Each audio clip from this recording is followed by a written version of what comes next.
भगवान कृष्ण ने मध्य प्रदेश की इसी धरा से गुरु भक्ति, कर्तव्य निष्ठा एवं समर्पण का संदेश दिया। यह स्थान था पवित्र नगरी उज्जैन के पास स्थित स्वर्णगिरी पर्वत। कथा उस समय की है जब भगवान श्री कृष्ण अपने बाल्यकाल में शिक्षा ग्रहण करने के लिए सांदीपनी आश्रम में थे। श्री कृष्ण के साथ उनके प्रिय मित्र सुदामा और भाई बलराम भी थे।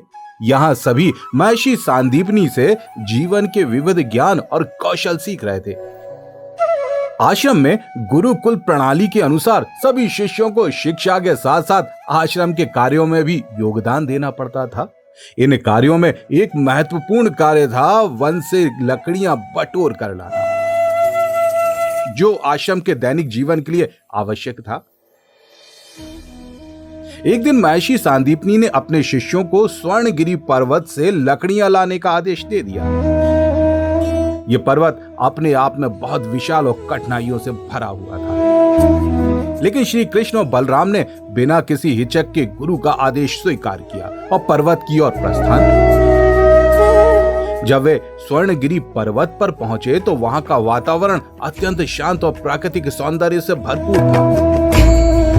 लेकिन इस पर्वत पर लकड़ियां प्राप्त करना कोई आसान कार्य नहीं था। घने जंगल, ऊबड़ खाबड़ रास्ते और जंगली जानवरों का डर। इन सब के बावजूद श्री कृष्ण और बलराम ने हिम्मत नहीं हारी।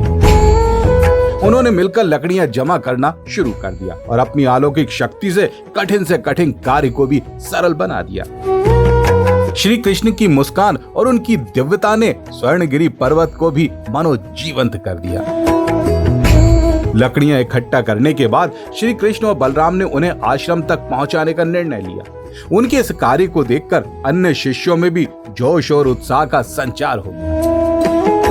महर्षि ने जब देखा कि उनके शिष्य स्वर्णगिरी पर्वत से लकड़ियां लेकर वापस लौट रहे हैं तो वे अत्यंत प्रसन्न हुए और उन्हें भर भर के आशीर्वाद दिए।